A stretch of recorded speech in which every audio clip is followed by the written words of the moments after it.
Hey, what's up, everyone? Welcome to the Jeff Show. Got a special episode for you today. Just want to talk to you about something that came up the other day on a podcast I was on. And as we were wrapping up, I speak on resilience and I speak on my journey through public safety and all those things that impacted my life and gave me this just amazing purpose of good and bad throughout my career. And on my podcast, I had talked with a couple different guests that led me to this discovery of what I'm getting ready to teach you today. And it's an absolute game changer for me. And I'm hoping that if you apply it the same way that I have, that you're going to find that it is going to be super helpful for you all as well in all areas of your life. One of the things as public safety professionals that I felt like I was struggling to do was we always say, hey, just put that behind you, move on, forgive yourself. But how? And sometimes traditional methods of forgiving myself that other people had told me just didn't resonate with me. When I was speaking with my friend Jody Peterman on my podcast, one of the first times she introduced this to me, was we were going through this whole forgiving yourself and like how what it all takes. And she goes, "Oh, you need to do the Ho'oponopono prayer." And I was like, "What is the Ho'oponopono prayer?"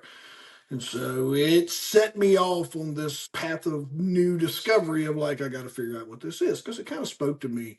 And she was like, "Oh, it's an absolute game changer for what you're trying to do." So it led me over to a couple other podcasts. So credit to all the other creators in the world that provided this to me, but they provided it in a way of just basic, very general, and some was directed to men, some was directed to women. In this episode, I wanted to tell you how I applied it in my public safety kind of healing process, whatever words you want to put in there, but just something for me to really help process scenes and events and things that play through my head and some of the survival mode things that I was stuck in and how my brain wouldn't shut off in different areas. So just part of my process of working through and learning to just kind of process all the things that went on. This was something that really I feel like I turned some serious corners with it, and I found it later in life. You know, I'm many years removed from my public safety career and job, but those scenes and conversations still come up from time to time just because of the impact that it had on me. So I wanted to share that with you. And what came up was he had asked me, when it comes to resilience, I don't remember the exact question, but he had said, when it comes to resilience, what's one piece of advice that you want to give to public safety folks that are listening to this episode now, just how they can move on or what have you. And I got to, I kind of rambled through my answer there a little bit as I was putting my thoughts together. And what really started speaking me with there was we go to these scenes and we have whatever goes on, good, bad, and different, life, death. And what goes on there just plays out that operation or scene, we all play a role in that.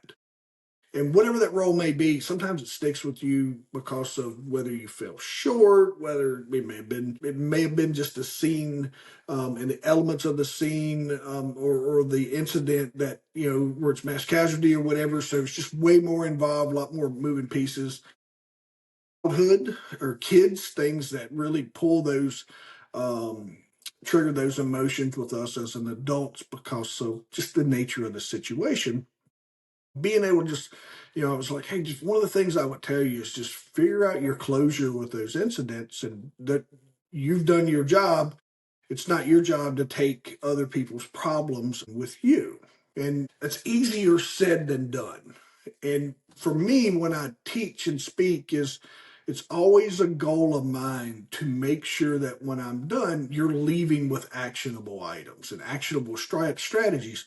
So here's what happened to me recently as we're recording this was I'd had a guest on my podcast, intuitive police officer, and he had we had some commonalities in just through story and different things, and so I was just kind of journaling relevant incidents that he and I both had experienced, and one of the commonalities that we had was we both had worked around the same time in the 90s. We had worked both.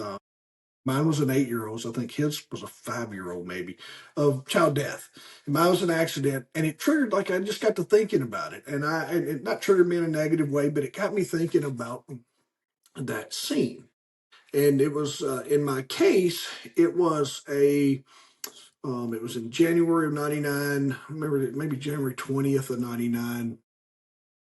I get I'm in our dispatch center. I'm a deputy then, and a call goes out. Um, School bus accident on a 4-lane highway south of the main town that we were headquartered out of. So I respond, and one of the first public safety. I'm law enforcement at the time, but I'm still an EMT. I may have even been what would be an intermediate now, or almost a paramedics. How I tried to explain it to folks who didn't quite understand. Cardiac tech's what it was in Virginia at the time. So I respond, and I come up on the scene, and I find the school bus um, is there. I find a tow truck, and in the middle is this car that has been compressed and pushed under this school bus. So immediately, one of my things that registers is get to the school bus, because that's where the mass, right? The school bus had just left school. I know about my timing. I know what's going on. They're offloading kids. Their proximity to the school means they just had, they hadn't been on this route long. So just in my head, I'm thinking, all right, I'm going to, bus, but these buses are built like tanks. So with all the violent impact that it had, it maybe had a scratch and a bent fender. Like, they are well built pieces of machinery and built for safety. So as I am turning, there was one of the other first responders who was like a fire warden, a forestry guy. He was also the chief of, or had been a chief at some point in time of one of the local fire departments. And he was there, and he kind of called out like, hey, this is what I got. So when I get out of the car, I go up, and there is this, I see the car, see the truck, and but my attention is going toward the bus. And the other responder goes, everybody on the bus is good, go to the car. And I was like, go to the car. And it was starting to register me, like I could see this pancake piece of metal. It was a car. But and then I saw there was a lady in the driver's seat. She was deceased. She'd been there. So that's an obvious, like, that's a given. Like, I had saw that she was deceased. And I saw looking through the 4-door car, I see a little boy on the other side. And I'm like, what's he doing? They go, he was in the car. I'm like, you all right? And they're like, he's fine. Go to the girl. And I was like, well, I don't see a girl. What do you mean? And I had kind of overlooked it, but to my right was this young girl.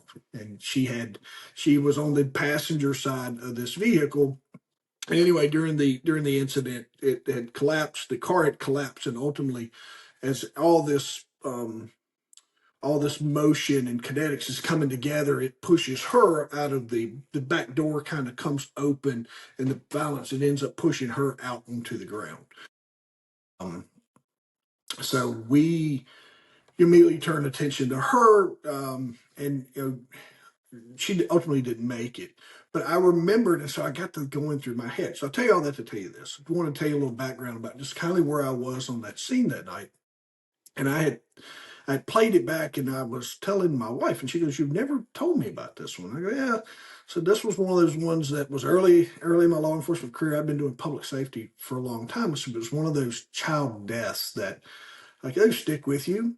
And I kept the news article up until I moved out of the house that I was in. So probably almost 10 years I kept the article, and would just kind of check in on the just the names from time to time. But this time, I felt I was more prepared for this memory to be recalled, and it comes from just some of the work that I had done.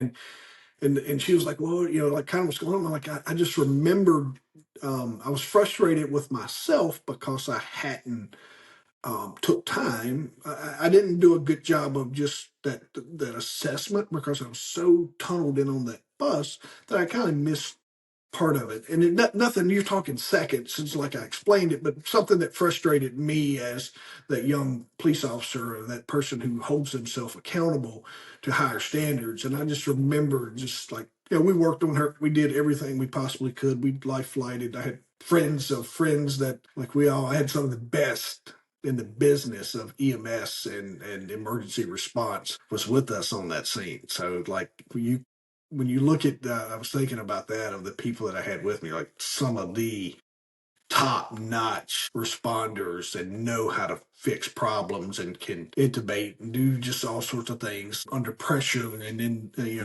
pediatric situations. So ultimately, so tell you, I want to kind of give you the background on these thoughts and these emotions that I'm trying to process at the time, and thinking about me. And I was like, wait a minute here, this is a great time to use the Ho'oponopono prayer. I butcher the name all the time, but Jody had told me about it, and I found it in another place. So when I'm on this podcast and the gentleman asked me that, and I go, "Hey, here's a great thing that you can do." And I said, "I haven't recorded my own podcast yet, but I'm going to." And so I made my purpose this week to get this done. And here's basically the purpose of it: is this the Ho'oponopono prayer is a Hawaiian spiritual practice, and it consists of four simple phrases. I'm sorry, please forgive me, thank you, I love you. Repeating those phrases silently or out loud, it just helps find that healing, forgiveness, and reconciliation for yourself. And here's where it comes from me was just acknowledge when you get to the I'm sorry is acknowledge your role in the situation. And part of that for me now is going back to almost many years later, over 20, almost 25 years later, going back and this is how I processed it was I reimagined that scene and me being there in the bus and the car and just kind of looking into it. And this version of me kind of just sat down beside that guy in my head, beside that Jeff Robertson, and just said, "Hey man, it's okay. I'm sorry. You didn't know what you didn't, you were learning. You're young in this role, and you had a lot going on that day. You had three vehicles. One of them's a school bus that has many, a bunch of kids on it, and you're on the side of a 4-lane highway, and you have 1 to 3 people that's there to help you. And I sat down and just acknowledged the scene, but in my head, I'm kind of talking like I'm talking to me. I'm talking to that guy in uniform on the side of the road there. And then I just said, listen, forgive me.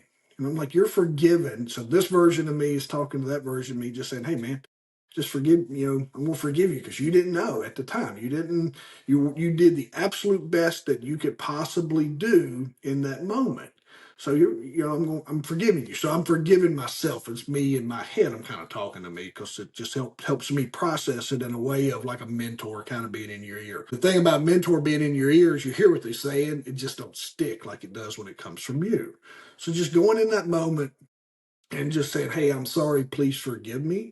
And then thank you. It's like, hey, thank you for being there. Thank you for doing all the things that you did that day. Thank you for making a difference. Thank you for all the positive outcomes that happened in your role that you played in those. And then I love you. It's just reminding yourself, it's just that self-love that sometimes we overlook for ourselves is, I'm sorry, please forgive me. Thank you, I love you. And the best way to do this sometimes is just catch yourself, public safety folks speaking to you now. You should understand. If you don't understand box breathing at this point in time, your trainers are failing you because box breathing is an absolute in any kind of emergency setting. And it's just a 4-second inhale, or some people will teach 5. I like to do 4 inhale, hold that inhale for 4 seconds, and then slowly let that out for 4 seconds. Bottom, rest for 4. So we're going to do it real quick. You ready? Inhale. So just that 4-second inhale. Keep doing it while I'm talking here. Hold it for 4 seconds. Let that out for 4 seconds. Then hold it at the bottom.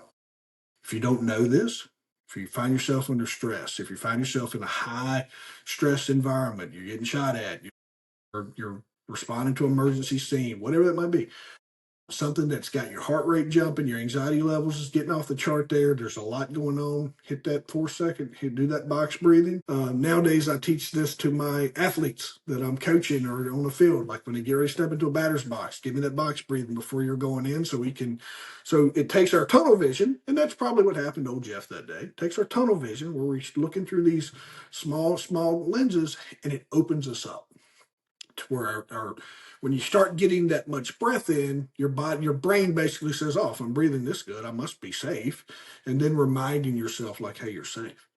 But in this case, is we're gonna do that 4 second inhale, and we're gonna start thinking about that moment, and it might be a moment. And I'm going to use, you might be this emergency scene that you feel like you fell short on. And I want you to really go back and just kind of go back to that moment where you feel like you fell short, and look yourself in the eye and just know that, hey, this is me coming to talk to you right here. This is us. And then this is where I want you to apply that. I'm sorry. Please forgive me. Thank you. I love you. It's the ultimate path to forgiving yourself in those moments. And it might take you some time to just get real with that, but just to, when I say I'm sorry, just acknowledge, just talk to you, give yourself some like, hey, this is what was going on. You weren't as smart as where you were. You weren't as smart as what you are now to know that things that you should have did differently. This version of you that's talking to you understands. Like we will handle this way differently than if we ever come across it again. But I'm sorry that you wasn't as prepared as you are now. That's okay. We know more what we would do next time. And then please forgive me. Just please forgive me for the role that we played, and then thank you. I love you, folks. You'll find me. Sometimes I'll wake up restless 2:30 in the morning, 1:30. Just my brain will flip on, and I started just repeating this prayer in my head. I'm sorry. Please forgive me. Thank you. I love you. I started repeating that. And what I found was, man, it just helps me find that peace of whatever's going on in my head. And sometimes I'm working, as removed as I am, I still go back to some of those old cases and old events. And I carry some moments with me of just where I feel like, man, I really hate that this happened the way it did. And this has helped me find some closure. Another place I'd love to see you apply this is back to your childhood. So after my friend Jody Peterman had introduced this to me, I grew up kind of quick, I would say. I'm very fortunate to have lived the life that I live, and it's not been a curseful life at all. It's all been very meaningful and purposeful, and took me a little while to realize that. So, tell you all that to tell you this is I had went back, and my mom had gave me some old picture albums. And sometimes as when we're kids, you fall short, or you might be harboring something where just some guilt or whatever. And in my case, 4-year-old me was probably exposed to a little more adult stuff than what he should have been at the time. And he didn't know, you know, all the things and factors that was going on in his life. It wasn't his fault. And I didn't understand how to really process that until this. So basically, what I do is I find this old picture. I found an old picture of me. I don't have the exact one here, but I'll hold one up if you're looking. I went to my picture album and I found these old pictures of where I was in that life of just where I think maybe I feel like something was missing. And part of just my conversation with her and then listen to the other guy was that he helped me go. He's like, "Hey, go find some moments, and this is what I'm telling you to do: is don't just use this in your public safety career, but like go back to some of these other moments that are prodding on you, or they come up and they come up in a negative way, or they provoke you, or there's things that went on, and just go through that phase and just hit that breath, 4 second inhale." And for me, what I did was, and now I do this a little more, but here's was the key was the picture was I made eye contact with me. And when I made eye contact with me, I was just immediately, I was like, "Hey, you're the guy I've been needing to talk to." And I pulled that picture out and I just said, "Listen, man, you made it. Look, this is where you are now. I'm sorry. Please forgive me. Thank you. I love you." And I went through the Ho'oponopono prayer, just looking at that picture, just grabbing that picture and looking at that picture of young me. Turns out, like I spent, some time, and this will still come up with me today, is I'll still go back and find some of these moments that I feel like grind on me, or they will they'll pull out or elicit, or they'll provoke this negative emotion or this negative feel with me, and I'll stop and I'll just go back to that moment, kind of lean into that version of me's ear and just say, hey, man, I'm sorry. Please forgive me. Thank you. I love you. You didn't know what hey, we're better than that now. And it's helped me find closure upon closure and come to peace with a lot of things that was still kind of just nagging at me. So for the public safety folks out there, I didn't go search to see if there was anybody that was doing anything along these lines. I just felt that nudge to where I could come in and hopefully help you all on your journey as you're responding to emergencies, or you're coming on the job, or you're going off the job. This is a really simple way, and it's very, very simple, y'all. It's crazy how simple this is, but it has absolutely helped me take 15, 20 years of chaos and really sit down and get right with it. So all I'm asking you to do, if this helps you, apply it.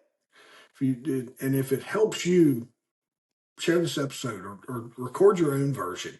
But whatever you do is just make sure we help kind of put this out into people's hands that'll help them get better with it as well. Let me know what you think. Let me know if it's helped you. Let me know if it's a game changer for you, or how you apply it. Man, I would love to hear any feedback on this. It nudged me in a way, especially recording that episode and interviewer talking about PTSD and moral injury and those things that come up with us in the profession from time to time. So just let me know what you think. I can't wait to hear from you, and make sure you pay this forward and pass this episode on. Do that box breathing.